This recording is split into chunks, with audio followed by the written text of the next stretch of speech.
Sesi foto bersama selesai, berkenan menuju ruang hadir. Indonesia akan mengembang Hari TNI, akan mengembangkan cyber threat, cyber warfare gitu ya.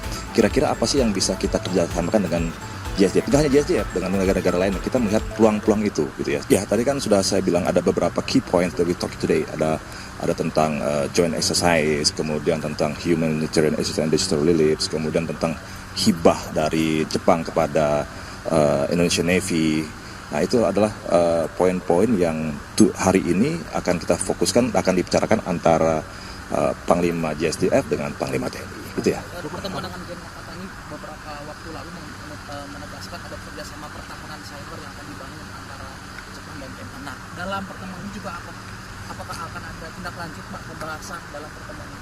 Ya, justru itu kita akan melihat apa sih kira-kira kerjasama yang bisa kita kerjakan di masa yang akan datang. Contohnya Indonesia akan mengembang Hari TNI, akan mengembangkan cyber threat, cyber warfare gitu ya. Kira-kira apa sih yang bisa kita kerjasamakan dengan JSDF? Tidak hanya JSDF, dengan negara-negara lain, kita melihat peluang-peluang itu gitu ya. Sehingga kita bisa sebagai lembaga atau sebagai negara yang baru akan membentuk satuan cybernya, itu kan kita harus belajar dari banyak negara, tidak hanya satu negara, tidak hanya Jepang, tapi negara-negara lain, sehingga kita ada perbandingan, ada evaluasi, sehingga kita bisa menghasilkan suatu institusi yang memang kapabilitasnya memang memenuhi gitu, untuk dalam rangka pertahanan cyber. Kita akan melihat peluang-peluang itu. Untuk yang TNI masuk kampus, kan sudah saya jawab kemarin bahwa itu TNI dan mahasiswa itu tidak ada permasalahan hingga hari ini. Hubungan antara TNI dan mahasiswa dan kampus itu sudah berlangsung sejak lama. Ada kerjasama di bidang teknik, teknologi, bidang wawasan kebangsaan gitu. Artinya kalau hari ini diisukan ada militerisasi di kampus, ada intimidasi, yang mana gitu ya. Tunjukkan kepada kita, nggak ada. Kampus itu punya kebebasan akademik. Nanti kalau gitu, jangan-jangan nanti saya belajar ikut kuliah di kampus tertentu, dibilang saya mau mata-mata mahasiswa.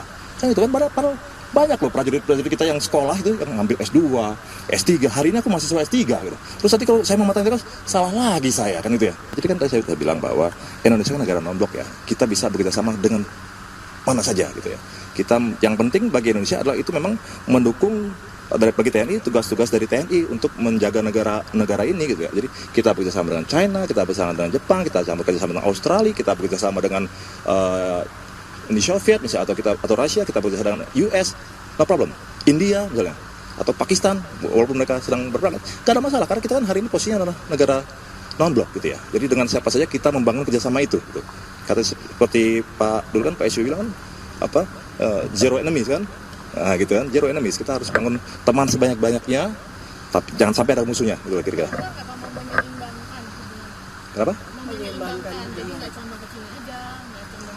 Ya nggak juga sih kalau saya melihatnya bahwa ini kan artinya mana yang bisa lebih membantu Indonesia atau tugas TNI dalam menjaga negara ini. Sama siapa aja kita bersama gitu. Apalagi ini Pak asal Rusia mau bangun pangkalan udara, Iya. menjadikan Indonesia sebagai pangkalan udara ini kan agak tilted sedikit Pak kita ke China Russia blok. Kan sudah dijawab oleh Kemhan, tidak ada itu. Nah, udah kita ikut aja.